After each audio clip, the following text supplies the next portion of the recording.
I am big. I am so big. I am big.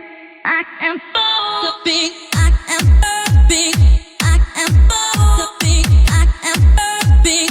I am so big. My name is Kiba Snowpaw, and I want to talk about gaming.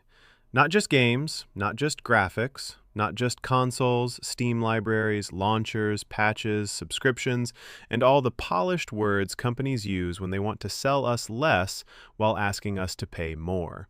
I want to talk about gaming as something I have lived with for almost my whole life. I have been gaming since the 1980s.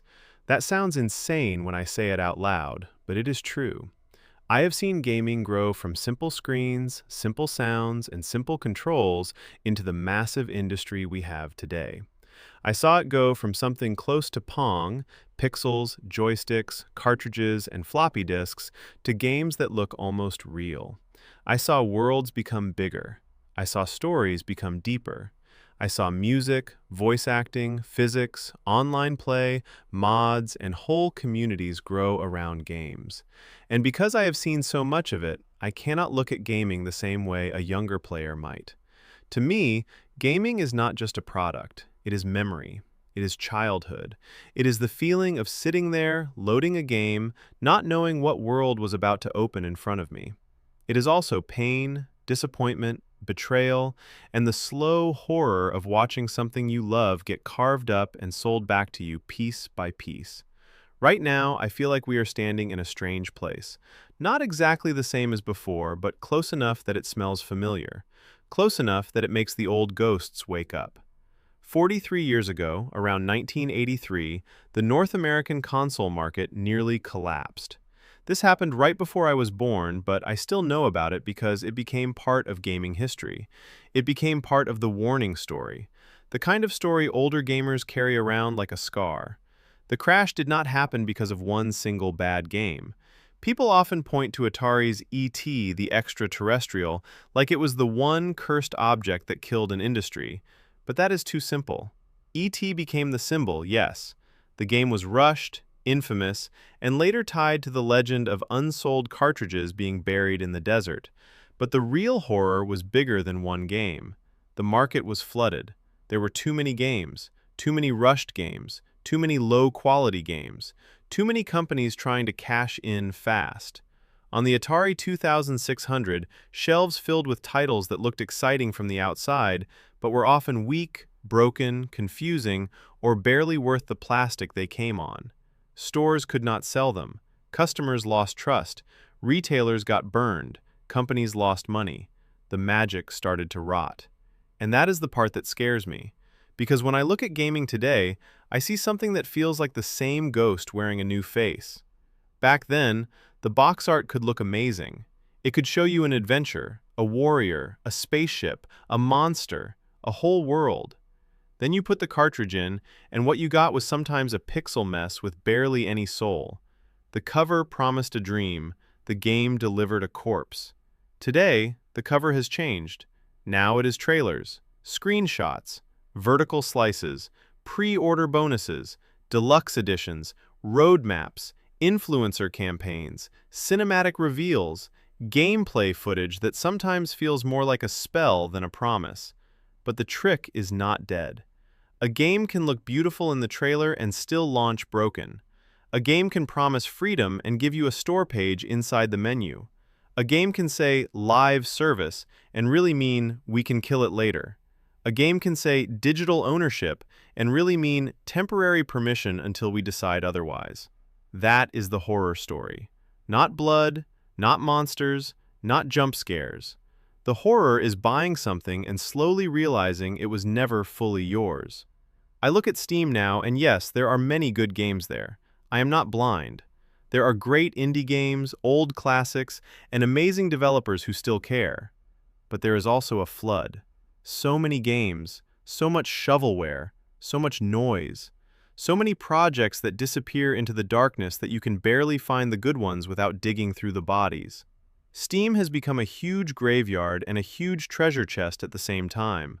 That is mentally exhausting. It makes you stop trusting your own excitement. You see a game and ask, is this real? Is this finished? Will this still work in 10 years? Is it a game, or is it a trap with pretty lighting? And that feeling has changed how I buy games. I own around 2,500 games on Steam. I am not saying that as some kind of flex.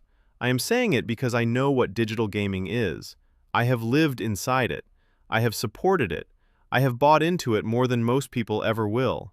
But now I am tired. I have more or less stopped buying digital games with my own money. I do not want to keep pouring money down that drain. I am not going to delete what I already have because that would be a waste. I will still play what I own. But going forward, my heart is moving back to physical games, used disc games, old games, games that can still be installed, patched, fixed, and played on my own machine. That is why I have been hunting for disc games and playing them on Linux. Old games like Empire Earth, Age of Empires, Crisis. I completed Crisis 1, Crisis Warhead, which I sometimes think of like Crisis 1.5, and Crisis 2. I own Crisis 3 on Steam, so I am leaving that one for later. The PC disc version is tied up in account and activation problems, and that is exactly the kind of thing I am tired of. That is the wound. A disc should feel like a key, but too often now, even a disc feels like a leash. And then companies act confused when gamers get angry. Ubisoft had one of the most famous modern examples when one of their subscription executives talked about players needing to become more comfortable with not owning their games. The full context was about subscription services, but that does not make the feeling better. It still sounds cold. It still sounds like a company looking at something personal and saying, you need to change your mind so our business model can grow. Then there was the NFT talk, where Ubisoft defended NFTs and said gamers did not understand what a digital secondary market could bring them. That is the kind of sentence that makes my skin crawl. It reminds me of a toxic girlfriend saying, you just don't get me. But the problem is, we do get it. That is why people got angry. Gamers understood enough to know they did not want games turned into more markets, more speculation, more artificial scarcity, more things to resell, more systems built not around fun, but around extraction. A lot of us were not confused. We were disgusted. Then there is the "you bought a license, not the game" problem. This became painfully clear with The Crew when the game was shut down and became unplayable. Ubisoft argued in legal filings that players had bought limited access, not unlimited ownership. That is the nightmare sentence for game preservation. Because what is a game then? Is it art? Is it a product? Is it a memory? Or is it just a door that the company can lock after you already paid to enter? EA had its own moments too. In 2019, during a UK Parliament hearing, EA called loot boxes surprise mechanics. That phrase still sounds like something from a horror movie written by a lawyer. You are not buying a chance-based reward system. No. It is a surprise mechanic. It sounds softer, cleaner, more friendly. Like putting a smiling mask on a machine built to take money from people one roll at a time. And back in 2010, EA's Frank Gibeau talked about moving away from the old fire and forget packaged single-player model, saying that model was finished and that online was where the action was. Again, context matters. He was talking about business models and connected gameplay. But to players who love offline games, who love single-player games, who love games that do not need permission from a server to exist, it sounded like a warning. A warning that the future they wanted was not the future we wanted. And now here we are. Games as services, games as subscriptions, games as licenses, games as stores, games as platforms, games as temporary access, games that die when servers die, games that lose music because licenses expire, games that are delisted, games that need accounts for no good reason, games that ask you to log in before they let you touch the memory you paid for. That is not just annoying. It does something to you mentally. It makes you tired. It makes you cynical. It makes you afraid to love a new game because you do not know if the thing you love will still exist later. It turns excitement into suspicion.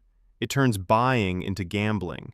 It turns a hobby into a contract you did not read because it was hidden behind a button that said, "I agree." The horror is not that gaming will disappear. The horror is that gaming will still be here, but hollowed out. The horror is that the game launches, the music plays, the menu loads, the store tab shines brighter than the single-player button, and somewhere in the background a server decides whether your childhood is allowed to continue. People complain about this all the time. They cry about Ubisoft. They cry about EA. They cry about live service games. They cry about broken launches. They cry about digital ownership. They cry about microtransactions. They cry about companies killing games. But my question is, what have you done? Because crying is easy. Posting angry comments is easy. Buying the same thing again is easy. So what have I done? I have supported over 49 games on Kickstarter. I have put money behind games I actually wanted to see exist. Games like Delve into Pajin, Community Encore, Zero Space, Jock Studio, As One We Survive, Loftia, Crystalla, Hollow Body, Subverse, Mercury Abbey, Break, The Rematch, Part 1, and Loca Love. Those are only some of them. I supported games because I still believe in games. That is the painful part. I am angry because I still care. If I did not care, I would just walk away. I would uninstall everything, sell the discs, delete the accounts, and stop talking. But I do care. I care about old games. I care about game preservation. I care about being able to play what I bought. I care about single-player games. I care about physical media. I care about weird indie projects. I care about developers who still make games with soul instead of designing psychological traps. I am not against digital games because I hate technology. I am against losing ownership. I am against manipulation. I am against games being designed like casinos. I am against companies telling players to accept less and pay more. I am against the idea that a game can be sold like a product, advertised like a product, bought like a product, and then later treated like temporary permission. My stand is simple. I will not keep rewarding companies that treat gamers like wallets with anxiety. I will play what I already own. I will use my Steam library. I will not pretend those 2,500 games do not exist. But when it comes to new purchases with my own money, I am moving toward used physical games, old PC discs, and games I can run on Linux. That is my small fight. That is my line in the snow. Maybe it is not enough to change the industry, but it is enough to change what I support, and that matters. Because the crash of 1983 was not just about bad games. It was about trust dying. That is the part companies should fear. Not one bad launch. Not one failed NFT project. Not one angry Reddit thread. Not one lawsuit. Not one YouTube rant. They should fear the moment when players stop believing them. The moment when the trailer starts and people no longer feel wonder. The moment when buy now feels like a threat. The moment when a gamer looks at a new release and thinks, no, I have seen this ghost before. Gaming survived the 1983 crash. Nintendo helped rebuild trust with the NES, stronger quality control, and a different way of presenting games to a market that had been burned. The industry came back. It grew bigger than ever. But history does not repeat cleanly. It echoes. And right now, I hear the echo. I hear it in the endless flood of low-effort games. I hear it in the broken AAA launches. I hear it in the launcher that opens before the game. I hear it in the server shutdown notice. I hear it in the words, limited license. I hear it in surprise mechanics. I hear it in comfortable with not owning. I hear it every time a company acts like gamers are stupid for noticing what is happening. So I ask you, what is your stand? Are you going to keep sitting in the corner crying while still buying the same thing again and again? Are you going to complain about manipulation and then pre-order the deluxe edition? Are you going to say you hate live service games and then reward every company that builds them? Or are you going to decide, even in a small way, that your money means something? I am Kiba Snowpaw. I have been gaming since the 80s. I have seen the magic, I have seen the crash, I have seen the comeback. And now I am watching the old horror crawl back through the wires, wearing a new face, speaking in corporate language, asking us to smile while it takes ownership away from us. And I am not smiling. I still love gaming, but I do not trust the thing gaming is becoming.